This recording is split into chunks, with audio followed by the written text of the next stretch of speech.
Hello, good afternoon everyone. Ayan, good evening sa mga nasa ibang bansa. Maraming salamat po sa panonood nyo muli sa aking ina-upload na video. Thank you for watching sa aking premiere tonight. So ayan mga kaibigan, kung mapapansin nyo po ay nilinis po ako ng gilid ng aming bahay. Marami na po kasing damo diyan sa gilid ng aming bahay. So, hindi na masyado maasikasuhan dahil marami po akong ginagawa.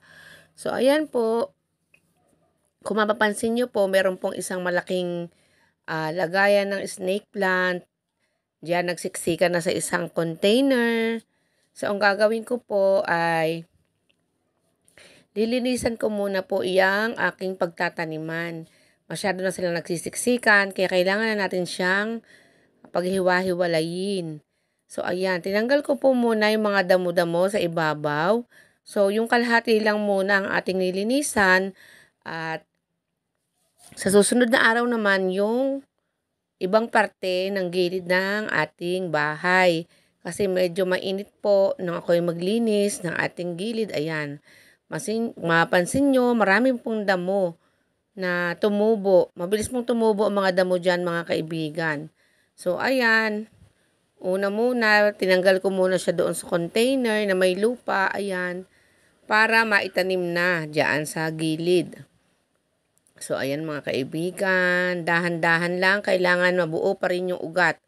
So, ayan po. Nililinis ko muna bago ko siya itanim muli sa lupa.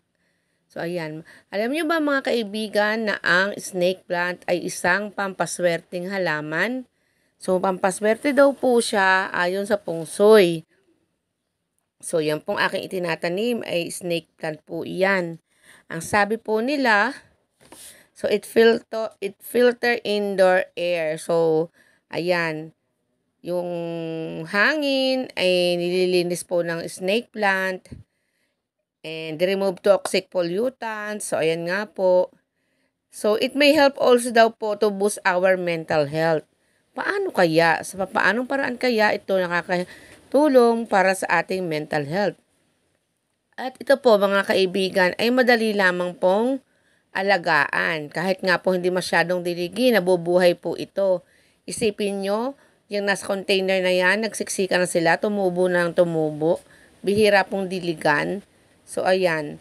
Ang sabi nila, effective din daw po ito sa mga allergies. Kaso, hindi ko po alam kung paano yung paraan para magamot ang mga allergies. So, ayan. It can help daw mga minor ailments. Hindi naman po nababanggit kung paano siya nakakatulong. It is also similar daw po dun sa mga succulents. Snake plants help to filter indoor air. What's unique about this snake plant is it is the one daw na nagko-convert to carbon dioxide into oxygen at night. So ayan, maganda pala talaga tong snake plant mga kaibigan. So ayan, this quality makes it an ideal plant for bedroom decor. So ayan, maganda daw siya sa bedroom, sa loob ng kwarto. So, one day, magta-try po ako magtanim nito at ilalagay ko sa kwarto.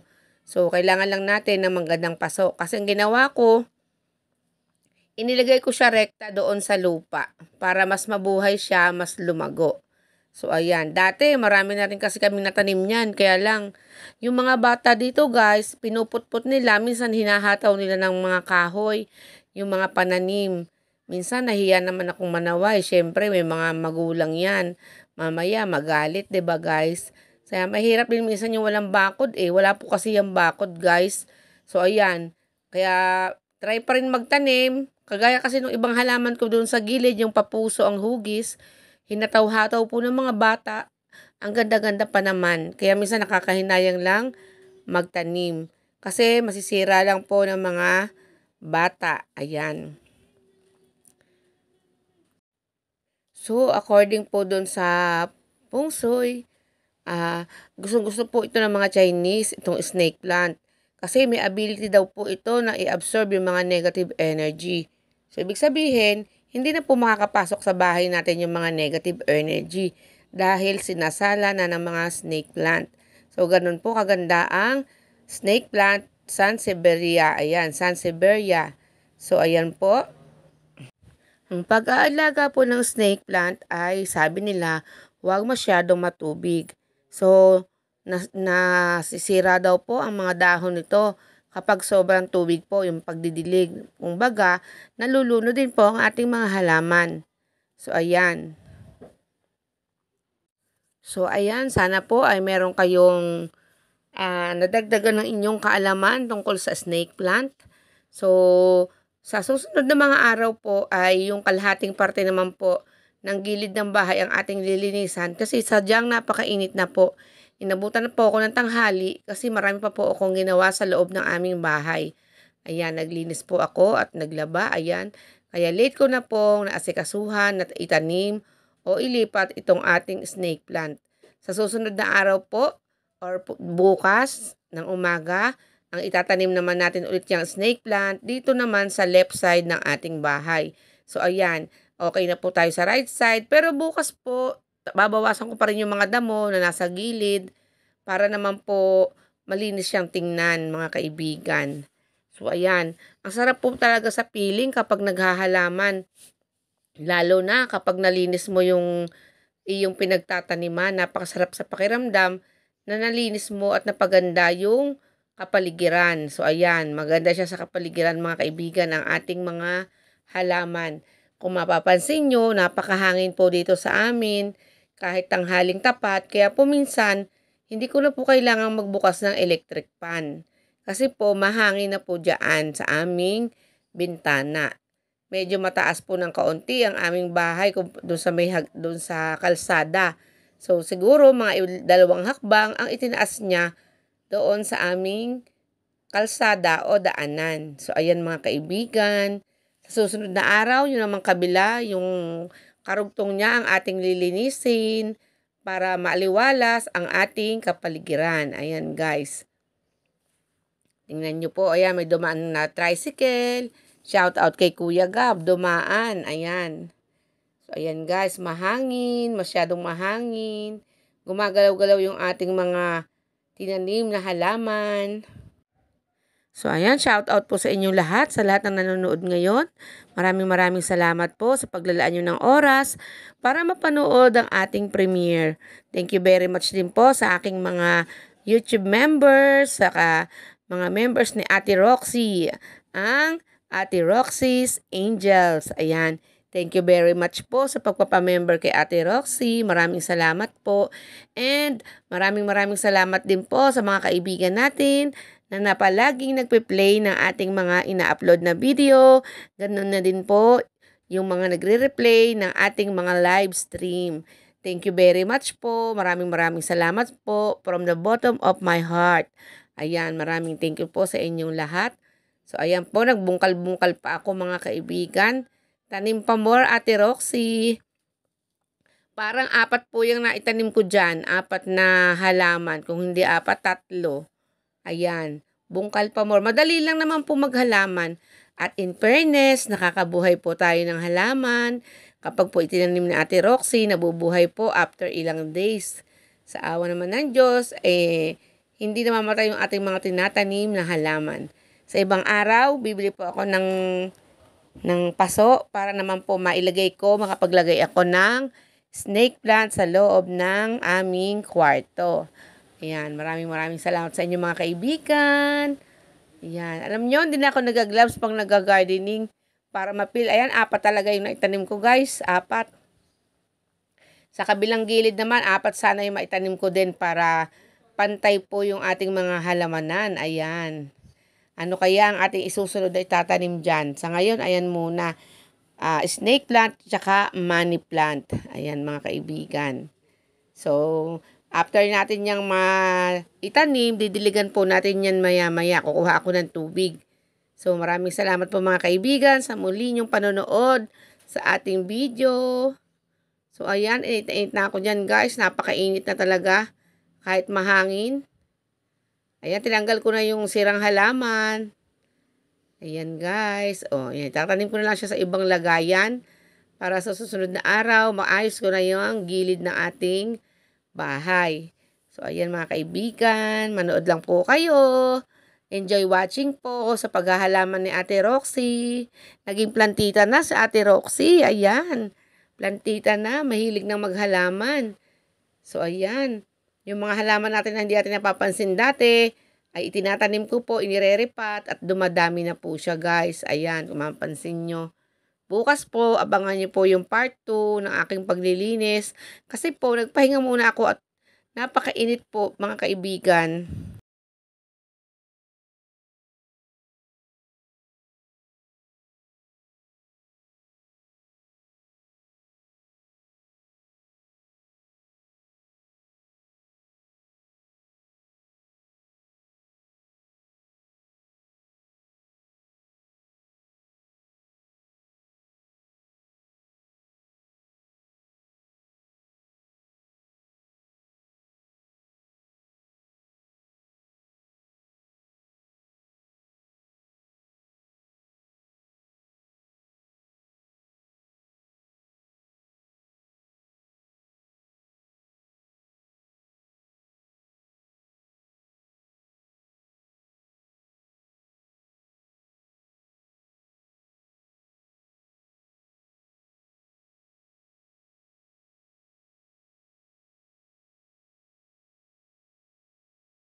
So, ayan na po. Kumuha na po ako ng timba na may tubig para madiligan ang ating mga tinanim na halaman. Sana mabuhay kayo. Ayan. Sana mabuhay yung aking mga itinanim na halaman. Ayan. Maging malusog sana kayo. Mga snake plant. Yan ay pampaswerte, mga kaibigan. Ayan po. O, diba? Ang sarap magdilig ng halaman. Yan, sa ibang araw, lilinisin natin yung damo-damo dyan sa gilid. Pero parang maganda naman tingnan na may kulay green sa gilid, sa tabihan. Yung ibabaw na lang po ang aking palaging lilinisin para hindi naman masira yung aking mga itinanim. Ayan. Ang sarap magdilig, guys. Yung sa left side, medyo masukal na. Kailangan na talaga linisin. Bukas, lalaanan ko talaga ng oras yan para malinis. Ayan, mga kaibigan. Ang sarap magdilig.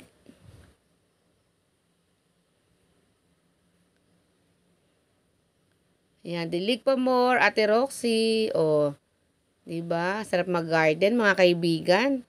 Ayan na, ang ganda-ganda na niyang tingnan. Birding berde. So, ayan guys, malapit na tayong mag-end. Shout out po sa inyong lahat. Hindi ko na po kayo isa-isahin. At baka may makalimutan pa. Ayan, ang ganda. Mayroon na tayong snake plant. Meron pa tayong money plant. Ayan, ayan. Tingnan nyo guys, ang ganda, 'di ba? Magandang tingnan. May natira pa palang konting damo. Bukas ko lang ilinisin. Ayan, nainitan na sa Ate Roxy. Ayan, di man lang nakapag-lipstick. Hindi man lang nakaligo pa. Hindi pa nakaligo bago mag-video. Ayan mga kaibigan. So, ayan, tingnan nyo ang ating money plant, ang ating snake plant.